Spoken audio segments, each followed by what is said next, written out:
তার কারণে আপনার আমার কলিজার টুকরা নবী বিশ্ব নবী জনাবি মুহাম্মদ রাসূলুল্লাহ সাল্লাল্লাহু আলাইহি ওয়াসাল্লাম যখন বিদায় নিলেন, বিদায় নিয়ে যখন চলে গেলেন, নবীজির রওজার পাশে যখন কবর দেওয়া হলো, নবীজির রওজাটা এখন যেমন পাকা করা হয়েছে, সুন্দর পরিবেশ করা হয়েছে, বিদায়ের কিছুদিন পূর্বেই কিন্তু এই পরিবেশটা ছিল না।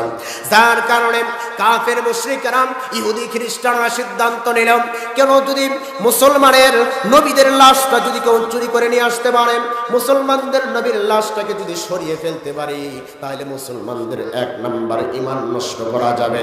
আর মুসলমানদের নবীর লাশটাকে সরাইয়ে দিয়া যদি আমরা আরেক জায়গায় যদি কবর করতে পারি, তাহলে আমরা ব্যবসা করতে পারবো। যার কারণে নবীজি দুনিয়া থেকে বিদায় নেওয়ার পরও নবীজির লাশ মোবারক নিয়ে পর্যন্ত ইহুদি খ্রিস্টানরা ষড়যন্ত্র করেছে। কথা বলেন, কথা ঠিক কিনা? আমার নবীজি দুনিয়াতে বেঁচে থাকতেও বিরোধিতা করেছেন, আমার নবীজি ইসলামের দাওয়াত দিয়েছেন তাও বিরোধিতা করেছেন, আমার নবীজি কোরআনের দাওয়াত দিয়েছেন তাও বিরোধিতা করেছেন, আমার নবী দুনিয়া থেকে বিদায় নিয়ে চলে গেছে তারপরও আমার নবীর বিরোধিতা করেছে। কথা বলেন, কথা ঠিক কিনা? যেমন করে আমরা কিছু বছর পূর্বেই, কিছু মাস পূর্বেই লক্ষ্য করে দেখলাম, কোরআনের পাখি যখন বিদায় নিয়ে চলে গেল, কোরআনের পাখির জানাজা পর্যন্ত করতে দেওয়া হয় নাই। কথা বলেন, কথা ঠিক কিনা?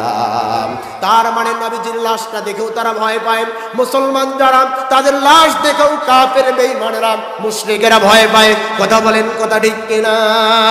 ভয় পাওয়ার কারণ একটাই, সেই কারণে তারা তিনজন প্রতিনিধি সৃষ্টি করলো।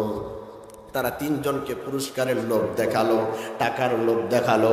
টাকার লোভ দেখানোর কারণে তিনজন মুখে দাড়ি রাখলেন, সুন্দর জুব্বা পরলেন, ইসলামী পোশাক পরলেন, মাথার মধ্যে ঘোমটা দিলেন। ঘোমটা দিয়ে মদিনার মুনাওয়ারায় যখন চলে গেলেন, মসজিদে নববীতে যাওয়ার পরে তিনারা মসজিদে নববীর কর্নার জায়গা নিলেন।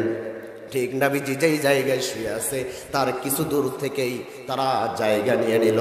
জায়গা নেওয়ার পরে সারাদিন তারা ইবাদত করেন, বন্দেগী করেন, নামাজ পড়ে, জিকির করেন, তাসবিহ পড়েন। মদিনায় প্রচার হয়ে গেল, মসজিদে নববীতে তিনজন ইমানদার এসেছে, তারা কারো সাথে কথা বলে না, জিকির ছাড়া কথা বলে না, তারা নামাজ ছাড়া কাজ করে না, তারা ইসলাম ছাড়া কোনো কাজ করে না। আসলেই বলেন তারা নামাজি না ইসলাম বিরোধী? তারা ইসলাম বিরোধী। এক পর্যায়ে কিছুদিন যেতে যেতে তারা দিন হয়ে গেলেন, আল্লাহর ইবাদতে লেগে যায়, রাত হয়ে যায়, যখন সবাই ঘুমিয়ে যায়, যখন তারা নবীজির লাশ চুরি করার জন্য মাটির নিচ দিয়ে গর্ত করে, ঠিক তখন এক পর্যায়ে গর্ত খুঁড়তে খুঁড়তে নবীজির কাছাকাছি যখন চলে গেছে, নবীজি তদন্তের সময়ের যে বাদশা ছিল, যেই ক্ষমতায় ছিল, তিনার নাম ছিল বাদশা নূরউদ্দিন। নূরউদ্দিন নবীজিকে দেখে নাই স্বচক্ষে।